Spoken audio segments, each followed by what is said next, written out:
So, Lunes, balik ulit tayo ngayon dito. Yung hindi namin naiuwi kahapon, Linggo. So, babalikan namin, binalikan namin ngayon para maiuwi ito. So, kakabit natin yung alternator niya. Yan yung urig, no? Maliit? Ito yung urig. Sige.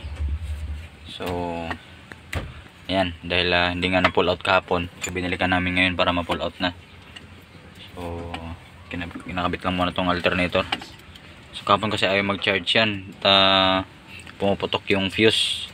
So, pina-check namin dun sa gumagawa ng alternator, okay naman. So, ang gagawin na lang namin is ito-troubleshoot na lang namin yung wiring kung alin yung grounded. So, kinakabit namin yung dala namin na bagong taillight. Ito. Ayan. So, wawiringan muna natin. Ayan, so okay na. Meron ng mga ilaw. Gumagana na rin.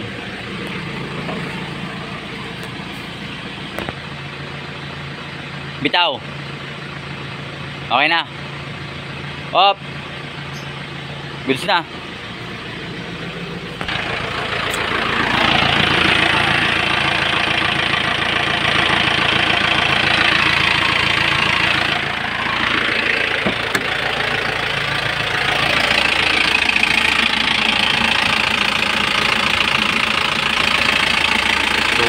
Goods naman, wala namang leak. So, biyahin na natin. Okay. So, ito, iwanan natin to. Yan dito sa kanya eh. Kasama lang natin ito. So, saka yung takip ng cambio. Yan. So, ito naman yung natin. Susubuin ko. Pinapandar natin ang medyo matagal para alam natin kung sa bang mamamatay yung makina o hindi ba. So, bago nga pala yung ito, filter pati diesel. Pandar na. So, sunod na lang natin ito, gagawin, preno. Gagawin natin. So, dito wala siyang ayan. So, nandito yung hose. Ayan. Ito yung kanyang brake hose. Okay. Kabila naman meron to. Ayan, nakalagay. Ito. Nakalagay naman. Problema dito, may manibela. Ito. So, wala na yung lagayan ng bearing. Ayan. Yan ang problema niyan. Ayan o, sira. Okay. Tapos gulong pagbalik. Buo naman. Carry po eh.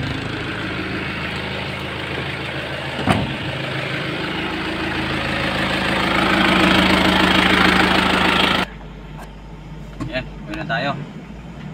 Tandaan natin itong isang unit natin. Ayan. Yo, so dito nga ay yan, bawi na kami. Tandahan na namin to, no. Kasi Linggo hindi nga namin na uwi kasi nga ginabi na kami.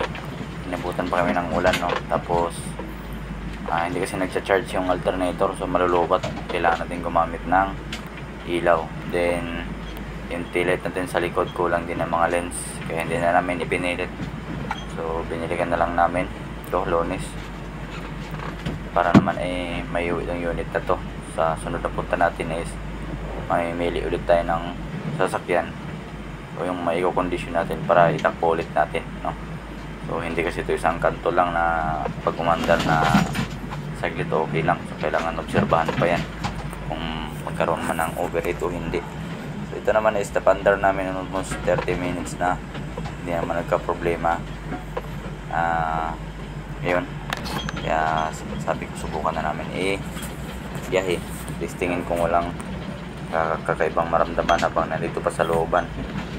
Tapos sabi ko obserbahan nga para ma-check kung mayroon bang problema yung pang ilalim o dun sa makina, mayroong kakaibang tunog. So goods naman, no? Tuloy-tuloy pa yung takbo natin dito.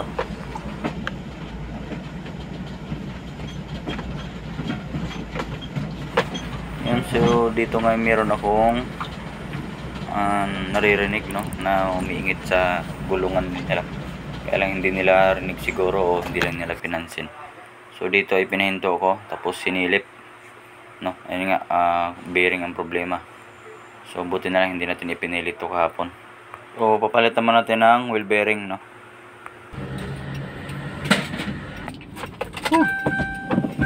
Yes na.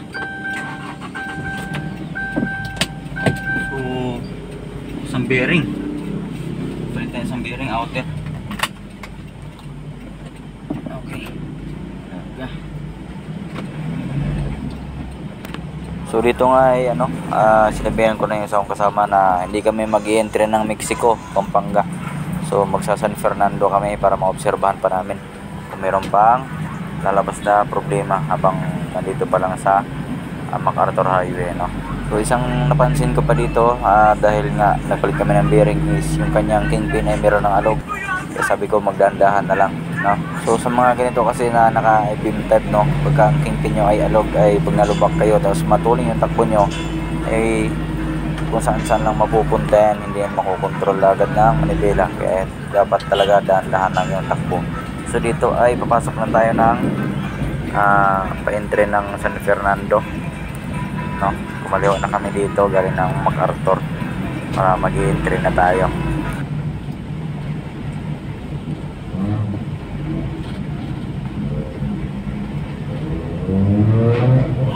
So, meron pang marurot na isay, oh. Pinara ng enforcer, hindi niya minto.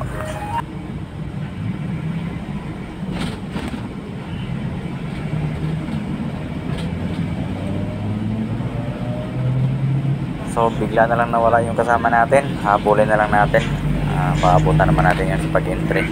So wala naman yung RFID.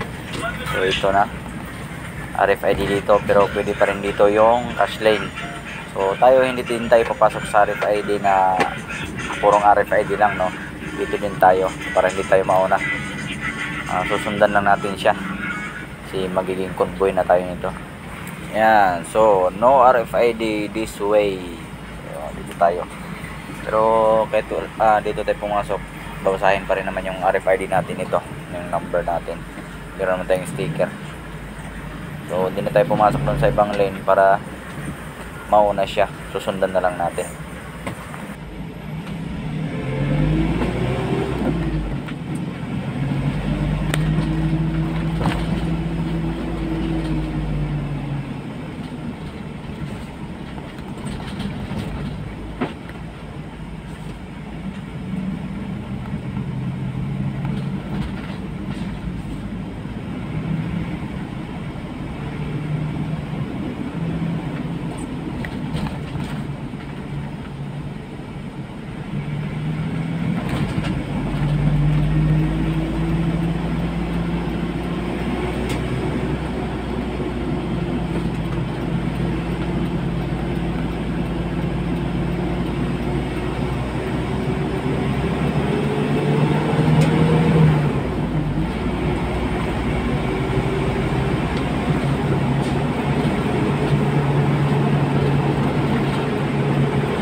Kasama ko,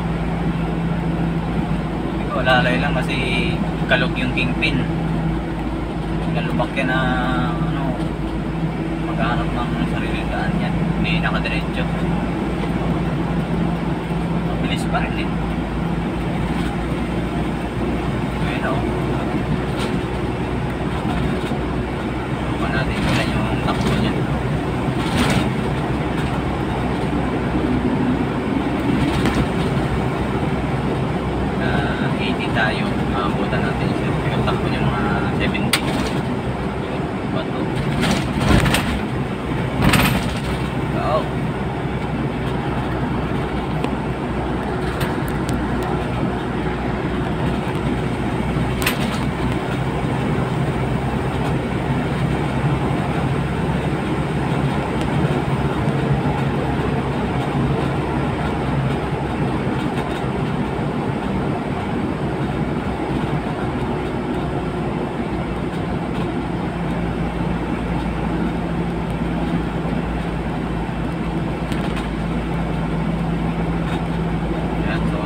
niya is nasa 70. So, buntutan na lang natin para malalay tayo. Convoy na tayo nito. Hindi pwedeng iwan yan. Kailangan ano, buntot lang tayo. Tayo pwedeng mauna. Okay.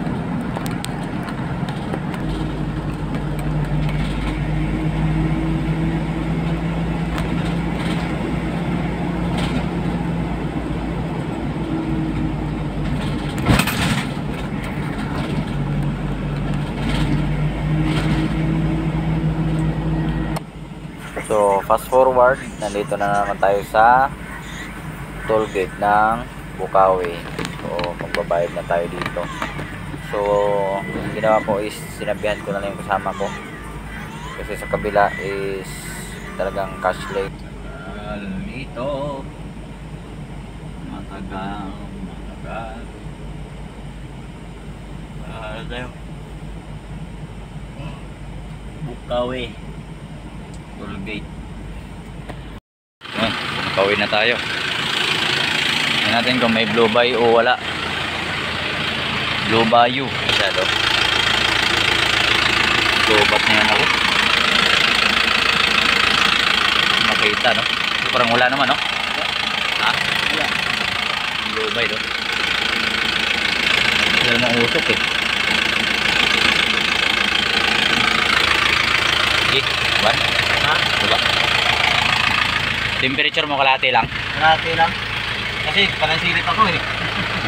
Ito yung pinapantay ko lang yun. Yan, so nakauwi na kami. Sakto lang na nabot ng alas 6, medyo madilim na. Madilim gumamit ng ilaw kaya lubat na yung battery. Hindi na under yan. Testing mo. Oo. Lubat na. Hindi. Ayos na, nakauwi na kami.